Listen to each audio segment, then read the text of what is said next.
Joining me now for another edition of the Knicks Film School pregame show with the Knicks. Well, whoever's left standing, whoever has two legs, is able-bodied, will not die midway through a basketball game. They're all headed down to Houston to play the Houston Rockets, who come in at 23-29 on the season, but don't let that deceive you. They're a difficult team to play against. We welcome back on a returning guest, Mr. Roosh Williams. Roosh, how you doing, my man? I'm doing well, man. Super Bowl Sunday. Beautiful day outside, kind of. Not really. But I'm feeling good, man. How about you? I'm good. I'm going to assume that, like me, your Super Bowl hopes were dashed long time ago. Although the Texans made the playoffs this year, so things are on the up and up. Yeah. It wasn't that long ago, but it was one of those things where it was like, I don't know. The Texans outperformed expectations so drastically that my view was we were playing with house money the whole way. So I was good with it. Very much happy to be here is the feeling, which I gotta be honest, that's how I'm going to, from the outside looking in, assume that the start of the Rockets season was like that. The 13-9 start to the season, and I was like, oh my gosh, competence. Like, I remember last year from our conversation how frustrated you were with just the overall structure and the coaching, of course. And what Ime had brought in was like, okay, a base level of competence is good. I know they're 10-20 since then, and I think that's where I want to start here from the Knicks fan and maybe just from the outsider's perspective. What's changed in the last 30 games, and just like how in general are the vibes in Houston through the total 52 that you've played this year? Yeah, I mean, what's changed? It's going to be a cliche excuse, but I think it is legitimate, and I think it's very applicable. Injuries. I mean, it's injuries. This team from the beginning. So when I looked at the roster at the beginning of the season, my thought was, okay, they're undersized, number one, and they can't really shoot. And in the NBA, if you can't do one of those things, it's tough. If you can't do both of those things, it's actually really tough. So I didn't have high expectations coming in. I thought 33, 34 wins, which maybe they're getting closer to that now that they've kind of been on a skid lately. What they were able to do, though, is despite being undersized, they played super tough. And the reason that they were able to do that is because defensively, they were actually a little more versatile than I thought I'd give them credit for. Jabari Smith, 6'11", 7-foot wingspan, switchable, can guard 1 through 4, sometimes 1 through 5. Dylan Brooks, he's been as advertised, but he's also had some positives that have helped defensively. He's strong, 6'6", beefy, sometimes does some dumb stuff, but then you have Tari Eason as well, right? 6'7", 7'2" wingspan. So those three guys and then Fred VanVleet, stout, obviously not big, but he plays smart defense, good team defender, good point of attack defender. And then Şengün had stepped up defensively. So you put all of that together, and they were able to play a little bit bigger than they were because they had that versatility between Tari Eason, Dylan Brooks, and Jabari Smith, right? So what changed? Dylan Brooks got hurt. Tari Eason got hurt. And then Jabari Smith got hurt. So those three have been interchangeably hurt over the last month. The common thread being that Tari Eason has been shut down for the last month now. Tari Eason had some kind of injury in the preseason. I think it was I'm not a doctor, so I have no idea. I think it was a stress fracture or something. Which sounds like, hey, he should miss time, but he did not miss time, and he kept playing through it, and then they finally shut him down. So I think the issue is they mismanaged that injury, and it never actually got better. So to boil it all down, they're 12-10 when Tari Eason plays. They are 11-19 when Tari Eason does not play. And Tari Eason, if you look at the advanced metrics, and then for those of us that watch all the games, Tari Eason changes things for the Rockets, and they haven't had him, and they aren't that good without him. And they're not deep enough to overcome the fact that he's out. So that's what's going on. So to your point about the advanced metrics and then matching the eye test that you're referring to, we love our EPM here at Knicks Film School. And Tari Eason on the season had a plus 2.5 D EPM, defensive EPM, which is in the 96th percentile. Now, whatever stock you want to put in the dunks and threes of it all, the fact of the matter is he's one of the better defenders that the league has to offer from an impact metric standpoint. And he's only played 22 of 52 games, which can, to your point, like you said, they're 12-10 in those 22 games, and can point to why in the last 30, they are, like I said, 10-20. I believe they're somewhere. Now, what's curious to me is that that's losing someone on the defensive end that seems to be a plus. And just looking at the net rating and the ratings since that stretch, since I believe it was December 17th was when this turn started. But like it seems more the offense is more of a struggle, that they're 22nd in offense and they're about middle of the pack on defense.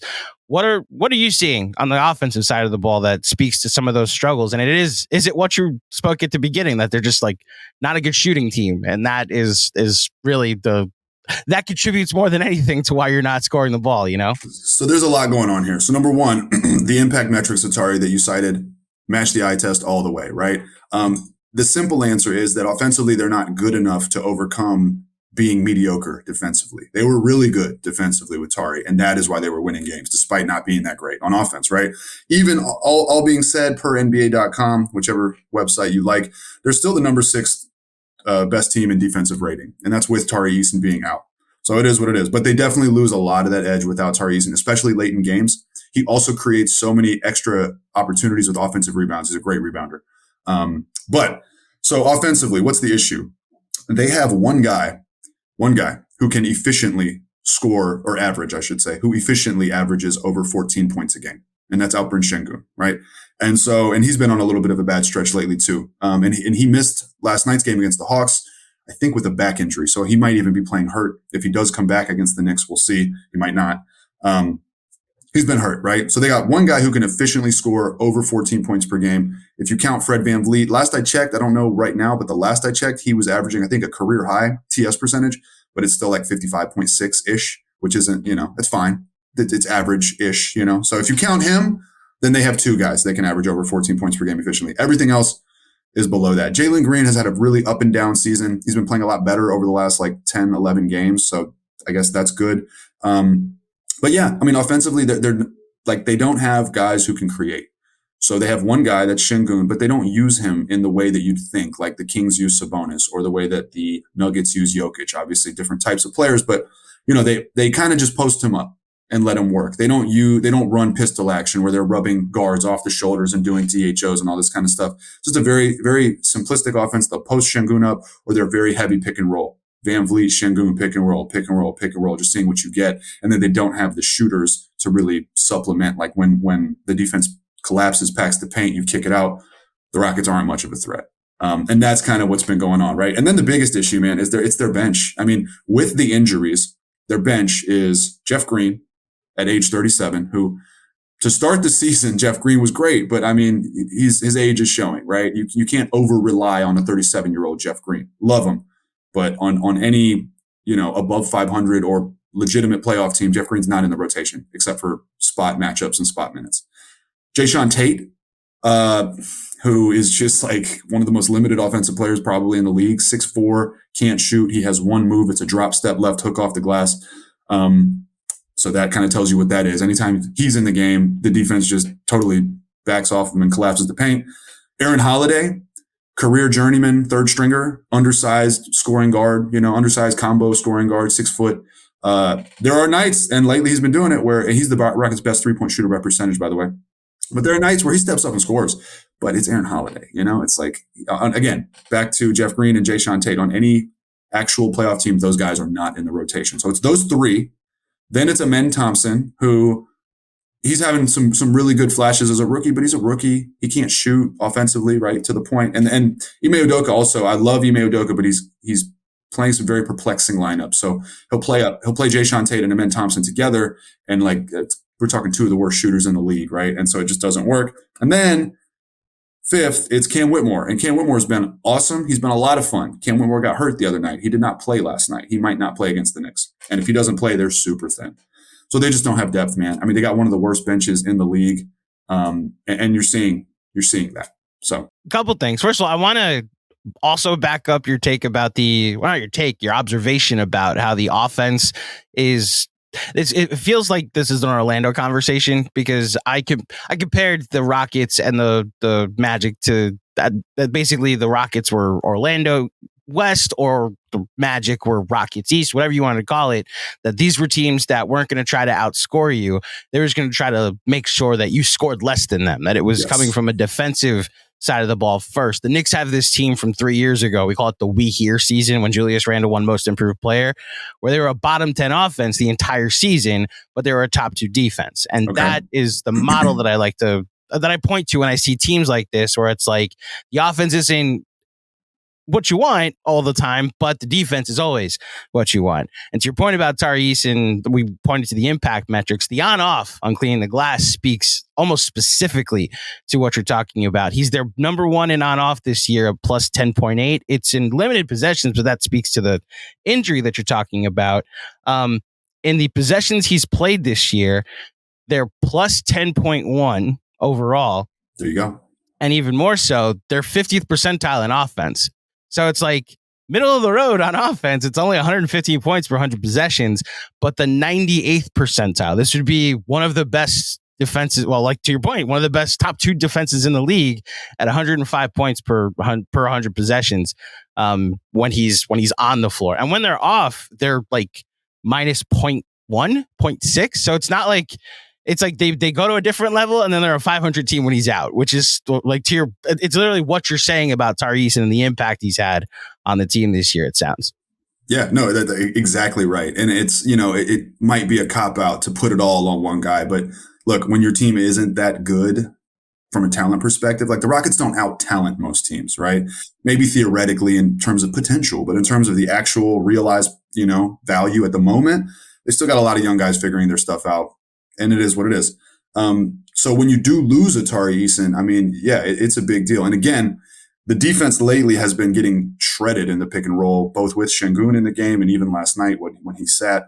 It is a weak spot of theirs. But when they have Brooks and excuse me, when Tari Eason was healthy also early in the season, Jalen Green was getting benched down the stretch in the fourth quarters, right? So the Rockets would basically run their starting lineup with Tari Eason in the place of Jalen Green. And so you had, like I said, Jabari, Dylan, Tari wreaking havoc on the perimeter, Fred doing his thing, and then Şengün doing enough to make it all work, right? And they were, as you can see from the numbers, they were awesome. Mm-hmm. So when you lose that Tari Eason and then you lose Jabari, I mean, they played a lot of games without 2 of those 3. And there's no way. If they win a game without 2 of those 3, it's got to be against like the Wizards or the Grizzlies, So then this speaks to the depth that you're talking about and how they may just be kind of walking wounded at the moment.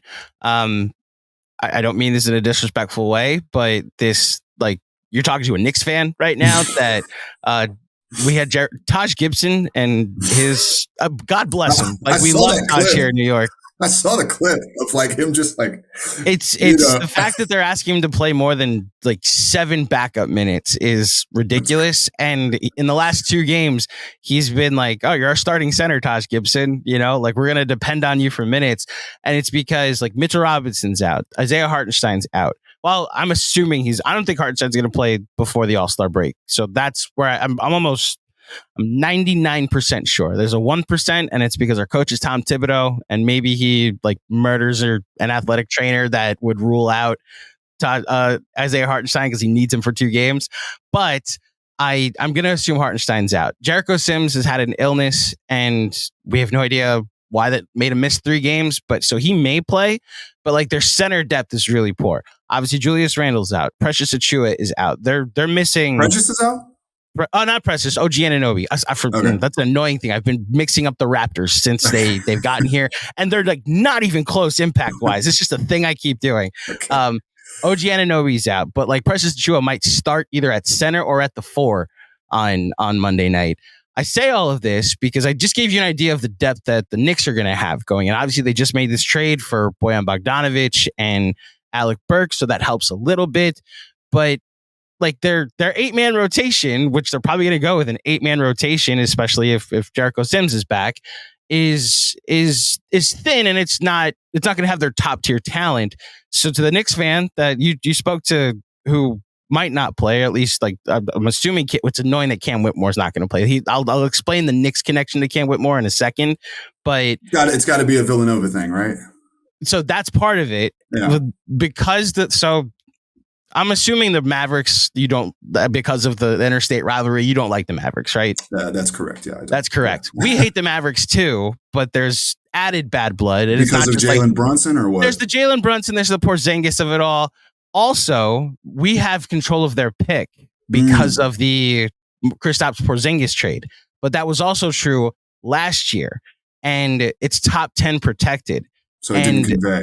They were so bad last year that they tanked their last 3 games to make sure the pick didn't convey last year. So are y'all pissed because that happened and you could have had Cam Whitmore, but you don't? If the Knicks end up at 11, they probably take Cam Whitmore. Okay. And now we have to watch Cam Whitmore look awesome with a pick that we didn't have last year. The Knicks traded their own pick last year in last year's draft, which was lottery protected for Josh Hart, thinking, well, we have a second pick with Dallas because, of course, it's going to convey. They have Luka and Kyrie. They're not going to miss the play-in, right? And lo and behold, they missed the play-in completely. So, wow. Okay. Yeah. Wow. So, I respect the chess move that they did. It's just really annoying when I see all these Cam Whitmore highlights. It's like, yep, that could have been like we need a young piece that can play minutes at the moment for Tibbs, and he's not doing it. And he's ready to go. He's got some issues. Like, so he's young. He's 19. He up until like 2 days ago, he was averaging less than 1.0 assists per game per 36. Okay. So just take that in for a second. He was averaging less than a full assist per 36, which is hilarious. So he shoots when he gets the ball, but man, he can light it up. I mean, he's ready to light it up physically. The shots there, when he drives, like people move out of the way. When he gets posted up, it doesn't go anywhere because he's strong. He's got that. Now, I don't know if he's going to play. Do we play tomorrow? Is it tomorrow night? Monday night. Yeah. I don't know if he's going to play against the Knicks, but he got hurt. I think he tweaked an ankle on Friday night. And so he sat Saturday night out. So we'll see what happens to that point. But he's been awesome. And honestly, in a lot of ways, Jalen Green turning it around these last 10 or 11 games has been in direct correlation with Cam Whitmore starting to play. It's almost like Jalen Green looked over and said, oh shit, my spot's not safe.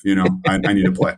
But look, the Rockets, they have, what's frustrating is they play close games. So like they'll go down, but they will claw back and make like a fake comeback at the end, or like they're never out of a game. Last night they lose to the Hawks by 9. They were leading up until like the last, 9 minutes. They lose to the Raptors on Friday by 3. They lose to the Pacers on Tuesday by 3. Blown out by the Wolves. That is what it is. And then you go back, and I'm talking only games they've lost, not the ones they've won, but they lose to the Nets by 2. They lose in OT. They blew one to the Blazers somehow, lost by 6. They lose to the Celtics by 9. Like they're always in the game. And so, especially if you guys are thin and we're thin, I would expect this game to be close to some degree. So if you want to go through it, like the 8 surefire rotation players that Knicks fans, because we don't watch the Rockets every night, of course. And we're just looking at box scores and potentially looking at like who may or may not be healthy. Like what rotation could we expect to see? And is it different than, just what rotation could we expect to see on Monday night, So at a minimum, I think you're going to see starting Jabari Smith, Amen Thompson, Dylan Brooks, Jalen Green. Fred VanVleet has been out. There was talk that he might be back by Monday, which would be the Knicks game. So if that happens, then it might just be your luck that Fred VanVleet makes his return. Great. And also, real quick, before I forget, without Fred VanVleet, who has not played the last 2 games, the Rockets generally keep turnovers low, and Fred VanVleet's a big part of that. But on Friday night, they had 22 turnovers against the Raptors. Last night against the Hawks, they had 17 turnovers. So if he doesn't play, you can expect a lot of turnovers for the Rockets. But so I would expect those 4, Jabari Smith, Amen Thompson, Dylan Brooks, Jalen Green to start no matter what, unless Fred VanVleet plays. The 5th starter, it's either going to be Jeff Green or it's going to be Şengün, depending on, if Şengün's healthy. If Şengün sits out, then it'll be Jeff Green who starts. Like I said, having Jeff Green play his age in minutes is not a recipe for success. And that's what's been happening lately. He played 31 minutes last night. But and so those 5, and then off the bench, you can expect Jayshawn Tate and probably also Aaron Holiday. So not much of an NBA roster, right? But a lot of it depends on Cam Whitmore, Fred VanVleet, and Alperen Şengün being healthy. If those guys are healthy, those guys are going to play. But if not, then last night they played the Hawks. I'll just tell you the lineup with those 3 guys hurt. Starters: Jeff Green, Jabari Smith, Amen Thompson, Dylan Brooks, Jalen Green. All played 31 minutes or more. The bench: Reggie Bullock, who has been on the bench all season. Yeah, he's a former Knick, right? What's a Knick? Always a Knick. There you go. So Reggie Bullock, he's been in Ime Udoka's doghouse, by the way, and I don't know why, because we need 3-and-D guys, and his defense hasn't been great this season, but he can still shoot it. And he's only playing because of the extensive injuries. But it's been one of my pet peeves with Ime. It's like, can you play the guy who can shoot? Because we don't have anyone who can shoot, The bench, Reggie Bullock, 15 minutes last night. Jayshawn Tate, 9 minutes last night. Jock Landale played 13 minutes last night. He's been an enormous disappointment for the Rockets. He is the reason that Jeff Green is overextended because we don't actually have a backup center. Aaron Holiday played 22 minutes. And then we have a G leaguer named Jonathan Williams who goes by Nate Williams. But that was our bench, right? I mean, like, I don't know. That's really not, you have some very fringe NBA players on that bench. So I see your fringe NBA bench. And I raise you Thursday night when for the second half, Isaiah Hartenstein didn't injure completely his Achilles, but had a sore Achilles and was ruled out for the second half. And the Knicks went with a one-man bench of because Taj Gibson was their bench player, and they had somebody named Charlie Brown Jr. play meaningful minutes in the second half. And then Obi Toppin's younger brother, Jacob Toppin. Oh my God. I'm looking at it right now. Yeah, we wrote that off as a schedule loss, but like Brunson was out, Randall was out, like Anunoby was out, Hartenstein was out. It was very much triple double from Josh Hart. That's crazy. A triple. Like, look at DiVincenzo. It's 7 threes. It's the only reason the accomplishment that we took from that fourth quarter that they made Luka come back in the game and play 40 minutes was like, okay, this is the baseline Tibbs competence. They had no chance of winning, and they made Luka work for a double-digit win. Like, we'll take it. The cool part about this season for where Knicks fans have had to adjust their expectations is that, like, the last three under Tibbs, they didn't have the top end talent, it felt like. So these regular season games like really mattered. Whatever happened in the playoffs was gravy. And now with the Anunoby trade and with this new trade for bench depth, like there's a ceiling that we're trying to explore and dreaming that it could, like, these regular season games just don't necessarily mean as much because there's playoff expectations that have now been put on. You guys are built to, I think, make a run. So let's go to that. That's next. It's a little further in the conversation. Go ahead. Last comment on the injuries. The other thing is, again, the Rockets are kind of where the Knicks were previously, is where we don't have the high end talent. Every game matters. We're fighting for a play-in. Also, there's organizational expectations that they have set for themselves publicly. Like, hey, we want to make the playoffs, whatever. So they got, or at least the play-in. So they got to kind of live up to that. But Fred VanVleet, I'll check it right now. At one point, not too long ago, he was leading the league in minutes per game. So some of it is just like sheer, wear and tear. So he's no longer leading the league, but he's still playing 36.7 minutes a game. That's a lot. Şengün does not have a backup center. So he's playing a career high in minutes. And so I think that those two are basically because of that. Tari was not a freak, but it was just a preseason injury. And then Cam just tweaked his ankle on Saturday. But those two specifically don't have adequate backups. And when they are off the floor, the Rockets pretty much don't stand a chance. And so Ime can't bench him. So that's what that's been. So then before we go to the Knicks, I'll actually ask you about your expectations. Like, what does a disappointing season for the Rockets look like to you? Missing the play-in. Missing the play-in? Okay. Yeah, what if they make the play-in and lose, so they're still a lottery team, but made the play-in? I think that is something tangible. You can say, hey, we made the play-in. We went from being this bad. We changed the culture, And look, it's not necessarily binary. There's probably a lot of Rockets fans, if they watch this, that'll say, oh, there's so much improvement. There's been so much development and growth, and all that's true. So it's not like I'll be, oh my God, this was a major disappointment. But given that they've been in the fight and they were, 13-9, 12-10 with Tari Eason, I mean, they looked every bit like, if they're healthy, I think they're a playing team, and they haven't been. So to some degree, hey, that's not their fault. But on the other hand, I mean, they're trying to turn this thing around. And they, like I said, they publicly messaged like, yo, we want to make the play-in. They called this phase 2. I mean, in the preseason presser, they said this is phase 2. So they've set that expectation. So I think it's fair to hold them to their word. And that's what I'm going to do. That's fair. And you mentioned the turnaround and the attempts to turn things around that they've made this year. That would be a jump based off of last season, even if it is just like, I get what you're saying. Like you set an expectation, you have to meet that expectation. I could see you now being like, you know what? We had the season the Jazz had last year where we overachieved, got to 30, 35 wins. Even if that wasn't good enough to make the play-in, it's still an improvement.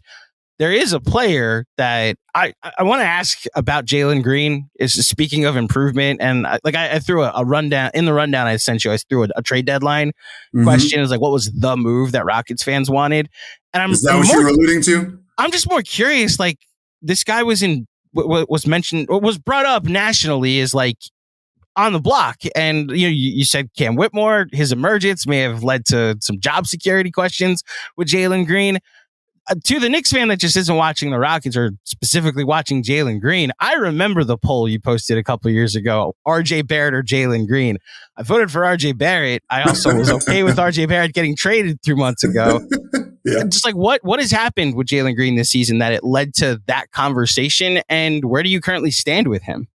So, okay. First of all, look, his extension is coming up potentially, right? So he is a free agent he's a restricted free agent as of not this summer, but next summer. Okay. Mm-hmm. I believe his cap hold, if the Rockets do not figure out an extension, I think his cap hold is somewhere in the neighborhood of $36 million. Okay. That is big, right? For a guy that hasn't proven to be worth that much money, that's a big question. And so I think the Rockets are very aware of that. The Rockets did reach out to the Nets. There was dialogue with the Nets in terms of, hey, picks, Mikal Bridges.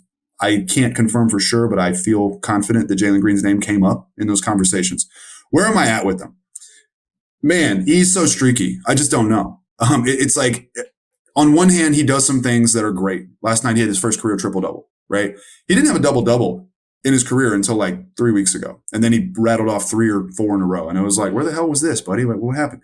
The main issue I have with him is that he can't shoot threes. And I think it's going to be hard to be a star 2 guard if you cannot shoot threes, right? Now, he also seems to, 2 things that are worrisome about him is the efficiency's just not been there on a large scale. As a rookie, 54.7% TS. As a sophomore, 53.8% TS. Currently this season, 53.2% TS. I think efficiency was an issue with RJ Barrett as well. But the main thing is when he's not scoring, he's not doing much else for you, right? And he wasn't scoring efficiently. So it's like, well, what do you do with that? And like I said, he was getting benched down the stretch by guys like Tari Eason. There was a point where when the Rockets were still winning early in the season where he was getting benched for Aaron Holiday, and it was working, And I was like, what? Okay, if that's what we're dealing with, then what are we doing here, right? And then you see Cam Whitmore, and it's like, we have a prototypical 2 guard built in a lab to score. So I don't know. Now, on the other hand, and then the last thing that's problematic about him is that he's not really good against a half court set. He's good when it's an up and down game, when things are wide open, when, it's kind of herky jerky. He can make things happen with his athleticism. Against the set defense in the half court, he's just not all that good, And I'm looking to the future of like winning basketball. I'm not getting caught up in like the box scores and the stats, People that disagree with me will pull the stats of youngest 21 player to do XYZ and all this. And it's like, yeah, it's cool, but I'm watching the game. And in the game, a lot of those numbers come when you're down by 15, So it's like, where I am with him, I'm okay that they didn't trade him. I don't want to trade him just to trade him, but because of the upcoming cap hold and how serious that's going to be, that whole situation, they either got to figure out an extension that is worth it, that makes it tradable, that doesn't make it like an RJ Barrett situation where you're like hoping you can get rid of that contract. Even though I think y'all did really well to go dump, and get OG Anunoby. Love OG Anunoby. So it's either that, or you hold on and you hope he hits. Obviously, or in the summer, you explore trade options, right? So those are the 3. I'd be happy with any of the 3. People on YouTube saw me smiling throughout while you were talking. This is exactly the RJ Barrett conversation we were having. Not efficient, getting benched down the stretch last year for Quickly or Josh Hart or Quentin Grimes. Has streaks where you're like, oh, it's here. Like, This is great. And the transition that you're mentioning, he gone to Toronto and he looks great, right? Because they're running him in transition. They're also like 5 games under 500 since he went there. So like, I don't even want to say that he's not a winning player because the playoffs did happen last year. And that I think was the thing I was always holding on to, that fine, the 82 game sample has largely stunk except for pockets here and there. But I saw what that 16 that playoff player was. And a lot of it was because he was making shots. Like he decided to have one of his hot streaks where he was making shots during the Cavs series, during the Heat series, except for literally the last game of that Heat series where he went 1 of 10. So like I empathize with the Jalen Green situation and how there are moments where it looks great. And then there are moments where you're wondering who they're going to trade him for this offseason. The last player I want to ask before I get to any Knicks thoughts is about Şengün, because my goodness, we want to talk about box scores. The pop out and stand out to you? Like I was looking at, like we talked about the impact data and where he is in, I'll just go back to it now, where he is in EPM this season. He's in the 91st percentile overall, the 91st percentile offensively as well. Just what's his ceiling? Like from your perspective, like where have you started to put him at? Like, is it perennial all-star? Is this like a guy you can build around when the finished product has existed, as far as like what the high ceiling is potentially going to be? Like, what should I make of what I've seen just from a box score scout standpoint for Şengün? It's interesting. It's kind of, if you believe this, it's kind of controversial among Rockets fans. Really? Yeah, because there's a bunch of people who are saying, oh, well, his defense, he's bad at defense. And, the others of us point to, well, they're the number 6 defensive team in the league. So, I mean, it can't be that bad. Now, he does have defensive issues. But again, those issues, it's kind of like Brook Lopez. I'll bring up Brook Lopez. They're nothing alike defensively, but philosophically. Brook Lopez was never a good defender, right? Never. Then he gets to Milwaukee. They team up with obviously Giannis and Drew Holiday and Coach Bud. They draw up a very specific scheme tailored to very specific personnel, right? That then vaults Brook Lopez into being, this level of importance where it's like, yo, Brook Lopez is DPOI, because he's averaging 2 blocks a game. They have the perimeter defenders to, defend the perimeter, funnel guys into the paint and force a tough little floater or 2-point shot. Brook Lopez sticks his hand up. Very valuable, right? Now, Drew Holiday is gone. Bud is gone, and the Bucks are 17th on defense. Wow. It's funny how that works, right? So my point is there are philosophical defensive philosophies and schemes that can make you look good. And then when that stuff goes away, it makes you look bad. Now, is Şengün a good defender? I would not say no. I would not say he's a good defender. Did Şengün play pretty damn good defense when the Rockets were healthy with the scheme that they were running with Tari Eason and Dylan Brooks and Jabari Smith? Yeah, they were a top 4 team, like consistently. They're still top 6, even though those guys have been out. So a lot of people have issues with the defense. And last night I was making jokes. Şengün was out. The Rockets were getting killed in pick and roll. And I was making jokes on my live stream. I was like, man, they got to pull Şengün. They got to pull Şengün. Because that's what people will say. They're like, they got to get Şengün out of there. Pick and roll defense is terrible. And I was like, well, he's not in the game and it's still terrible, right? It's funny how that kind of works. So that's the thing. Now, like I said, they have a one guy who can efficiently score 14 or more. And that's him. It's Alperen Şengün. So, and they're still not even using him correctly. They do not utilize off-ball movement. They have a very stagnant offense. The only guys that really cut are Amen Thompson and Tari Eason, believe it or not. So, they haven't even tapped into the full potential, right? And he's still putting up 22, 9, and 5. Those assist numbers could be 7 or 8 per game if they would actually cut, or if they had a couple decent shooters, right? They can't utilize DHOs because they really don't have guys who can come off a screen or a curl and catch and shoot. They don't have guys cutting. So perennial all-star, I don't know, just because I don't know how the league's going to go. But offensively, the kid can do everything except for shoot threes. If he can figure out how to shoot like 33, 34% from 3, sky is the limit. But dude, he's 21. He's not even 22 yet, I don't think. He might not even be 21 yet, actually. You can double check that. I forget. So he's, the basketball reference says 21. He turns 22 in July. Yeah. Okay, so he's got a late birthday for his class, right? Like Jalen just turned 22. Şengün's 21 for the rest of the season until July. So, and he's able to do it all, man. So yeah, I mean, he's been phenomenal. But the other reason he's controversial is because the Rockets front office isn't necessarily as, it's been a mixed bag on Şengün for some of the reasons that I described earlier. Yeah. So there's like speculation he might not be here in the not too distant future, or I don't know if it won't be here, but I feel, based on conversations I've had, my opinion, I feel like he would not be considered untouchable if the right upgrade was available. In terms of think Sabonis with Indiana, where they traded him to go get a Halliburton. I think his extension is not a lock. Now, some of that might be cap gymnastics and doing smart, holding off to make the best decision available, whatever. But I don't think he's like a lock to just get the max and all that. So keep an eye on that. But I think he is the best player on the Rockets. I think the numbers show that. I think the advanced numbers show that. And I think the eye test shows that. I've said this for a long time. He's the only guy on the roster who commands a double team. And how do you start on offense? How do you build an offense? You got to draw extra attention from somewhere. He's the only guy. We're learning that the hard way right now with Julius Randle being out, that a lot of Knicks fans get frustrated by some of the things he does wrong, that seeing that there's just nobody else adding gravity around Jalen Brunson, that it's like, oh, so when you just cut off the head of the snake, Jalen Brunson's not able to be stopped because he's still putting up like 35 and change a game, but there's just nobody else to go to.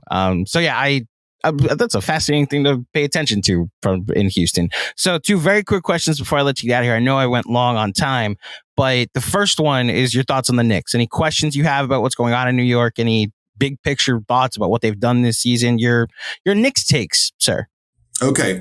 First of all, I like the Knicks. Big Knicks fan. I told you this before we got on. The NBA is fun when the Garden is popping, when things are popping in New York, and it just hasn't happened often enough over the last like 30 years or so, right? So who are you telling? Yeah, fun to see. My questions would be, one, what impact has OG Anunoby brought? Because OG was a big, I was like, hey, man, maybe we use some of these Rockets picks from the Nets picks from the Harden trade and go get OG Anunoby. So number one is, what has OG Anunoby brought? And in connection with that question, do they extend him? How does that look? How does that work? And then my second question is, what are the expectations if everyone comes back? Is it a title or is it a conference finals? Like, what do you think?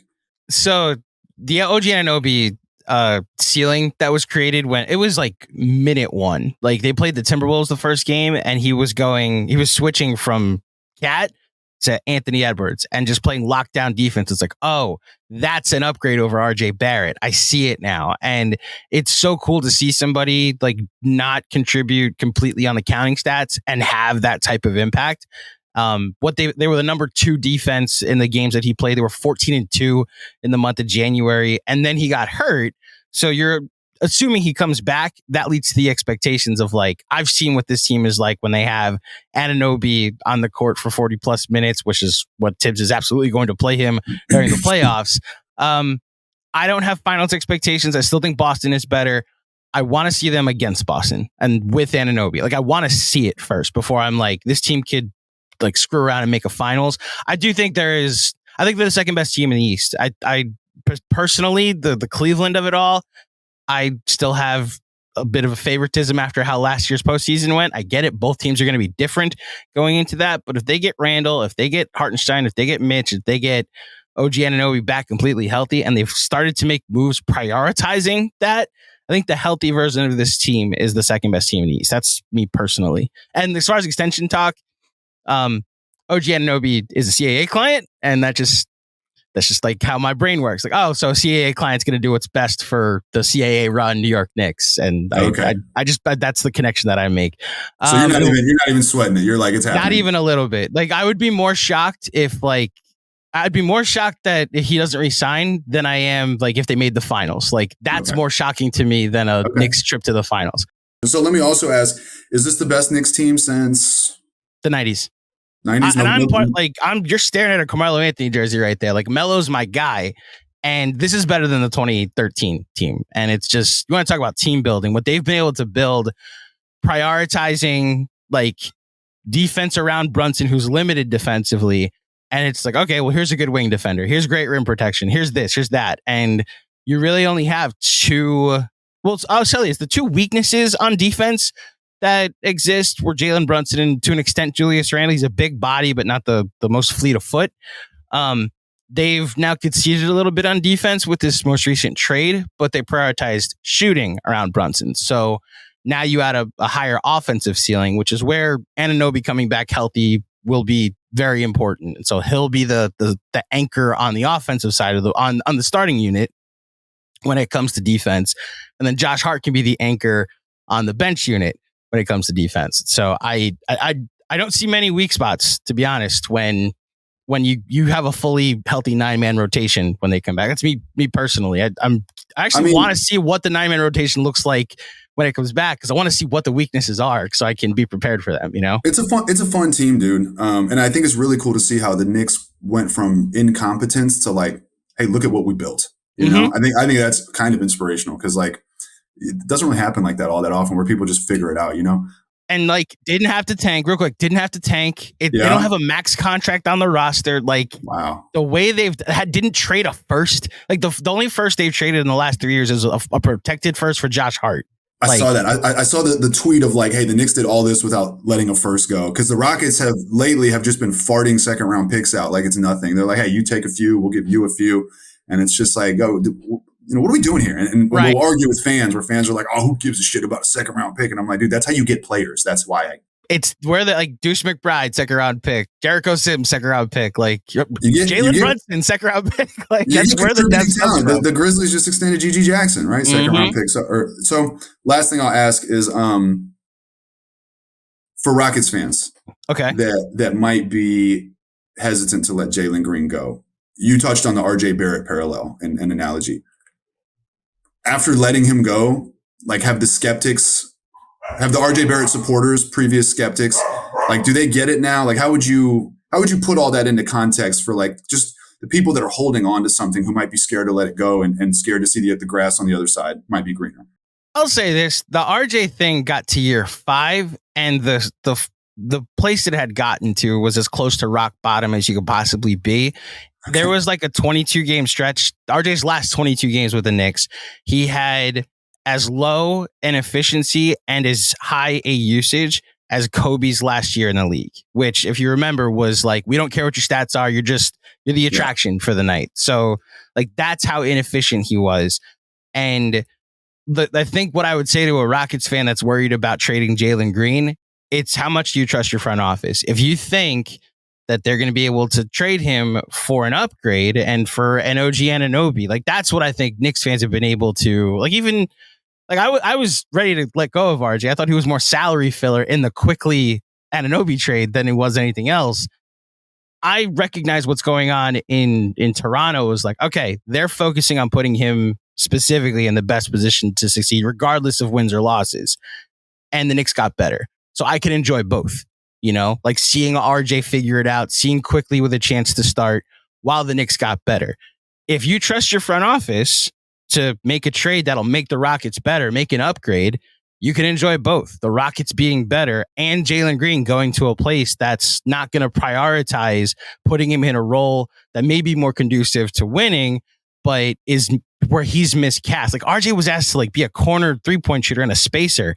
And that's not just him. He needs to get out in transition. He needs to cut and drive as much as possible. And even though he was like doing that with these pistol sets and a lot of pick and roll on the second unit, like playing around Jalen Brunson and Julius Randle, you need to be able to space the floor.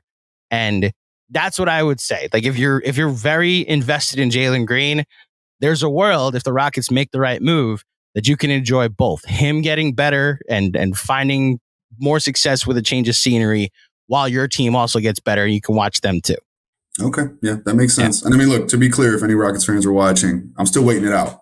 I'm still waiting for the corner to be turned, but I am heavily monitoring the situation because of that enormous cap hold. So yeah, now believe me, we get it too. Because RJ drafted, I believe, Green was the 2 or the 3 pick.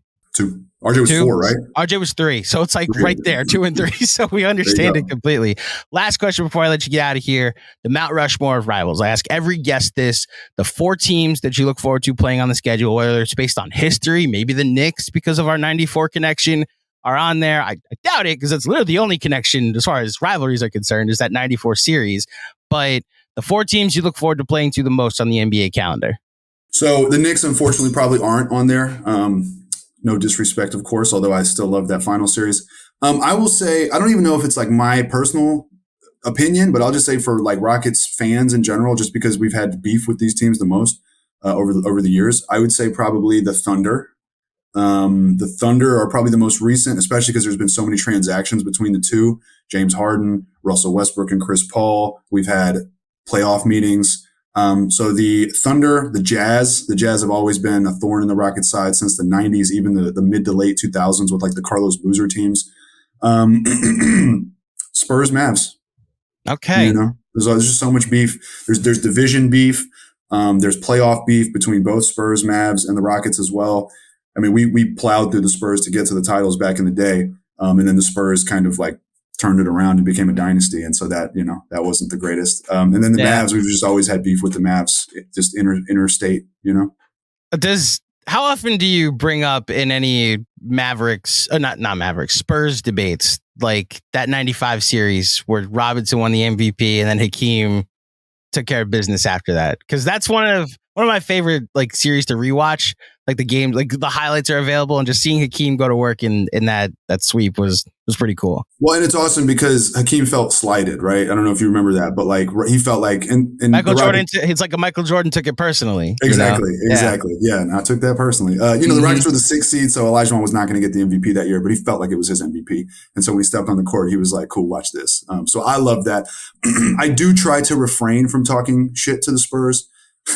Because of what they became after? Because they've got scoreboard on us, 5 rings to 2, and all that. But I will say my hot take is that if you put Hakeem Olajuwon on those Spurs, they win 5 or more as well. And the way that those legacies are viewed might be, I think some people have Duncan over Olajuwon, and I would still put Olajuwon over Duncan. So really interesting.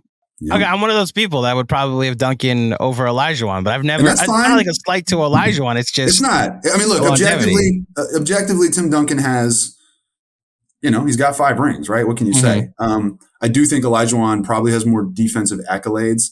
I just think Olajuwon was in a tougher situation, and you can't hold that against Tim Duncan. Maybe this is my bias speaking, but organizationally, the Spurs crushed it. The Rockets didn't. It was like, and if you remember, but a lot of people forget this. Hakeem went to the finals as a sophomore, as like the guy. Him and Ralph Sampson went to the finals, and they took down the Showtime Lakers to do it, and they lost to Larry Bird and the Celtics, by the way. So like people forget that.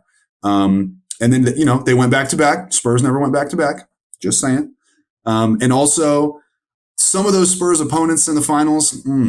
One of them being. I was gonna say, I love that. I love how you're breaking, like you're not fully discrediting, but you're fully like breaking down the Spurs dynasty, where it's like, well, we beat the '94 Knicks that had Patrick Ewing. They were a 1 seed. You beat the '99 Knicks that were an 8 seed that probably shouldn't have been there. Needed some luck with a 4-point play in the conference finals. Knees on tilt. I mean, Allen Houston. I can't even remember. Was Allen Houston's knees functioning? Larry Johnson had a bad knee, like injured his knee in Game 6 against the Pacers. The Knicks still won. Like you beat Chris Dudley in Game 1 of that series. Like unbelievable. I love how you're doing this. Like and they like, look. I mean, I'm not done there. 8 seed Knicks in '99. The Nets. It was like probably the worst finals team ever. And then young LeBron and the Cavs with no help. So the LeBron and the LeBronettes in 07. Yeah. Whereas you even go to the second Rockets title, where it's like we were a 6 seed and took down Malone and Stockton.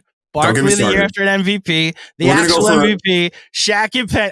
I'm buying into this narrative. I love it. We're gonna go for 2 hours if you want to bring that up. That is the best finals run in NBA history. Every team they beat, I'm going off top here, but they beat 2 teams with 60 plus wins, and they beat 2 teams with either 57 or 58 plus wins. Every series was on the road. I think we're the only team to ever do that. The 6th seed, lowest seed to ever win it all. Go back. People say Dirk in 2011 was like the best run ever. That was an awesome run. But this one, and Olajuwon in 95, again, no all-star teammates. It was old Clyde Drexler. He was old at the time. It was Clyde, but it was old. And Vernon Maxwell, people forget, got dismissed from the team. So like just lost Vernon Maxwell, didn't replace Vernon Maxwell. You probably remember Vernon Maxwell very, very closely from the 94 series. So it's like, you go back and look at that. Yeah, like you said, Stockton and Malone, Barkley and the Suns right after his MVP season, or maybe 2 seasons after his MVP season. No, it was just the year after. Oh, no, you're right. 2 years, because Hakeem won in 94. You're right. David Robinson and the Spurs, who, I think they were the 1 seed that year. They were the MVP. And then Shaq and Penny, who everyone thought Shaq and Penny were going to steamroll the Rockets, and it didn't happen. We swept them. So I'm just saying. But, so I put a little bit of stock in that. But of course, that's my bias because, 5 rings is 5 rings. So I co-signed the most impressive finals run, by the way. Anytime people bring up the Dirk 2010 one, it's like we had this conversation last year during the playoffs because everybody was comparing the Heat to the 99 Knicks. And it's like, you might want to look to Houston in 95 for what? Because the Heat had not championship experience, but like playoff experience, and just rode that for 4 series and just upset after upset. And then ran into a juggernaut in the finals, or more specifically, stopped hitting threes, which was very annoying for Knicks fans that all these undrafted players were suddenly becoming Klay Thompson for an entire series. Well, I root for the Knicks on the side, when the Knicks, I'm fair weather, right? I'm not like going through the struggles when y'all are low, but when you guys are good, I'm like, hell yeah, let's go Knicks. So I thought, Knicks are going to the conference finals, dude. They're playing the 8th seed. Obviously that didn't happen, but I wanted to see Knicks Celtics, so hopefully this time though, we'll see. We'll see. Listen, I would sign up for it right now, which obviously no shit, I'd sign up for it right now. Roosh, you've been outstanding with your time. Thank you so much for joining me on this Super Bowl Sunday. Before you get out of here, please let the fine folks at home know where they can find you and all of your stuff. Yeah, Andrew, thank you so much, man. I appreciate it. Shout out to everyone at the Knicks Film School and all fans in New York. Roosh Williams, that's where I'm at. You see it in the title, ROOSH Williams. If you ever want to watch a Rockets game live, get on Playback TV or just follow me and click the links and you'll find it. We host Rockets Watch. We host live streams of every Rockets game. Feel free to come join us. We'd always love to have you. So, yeah.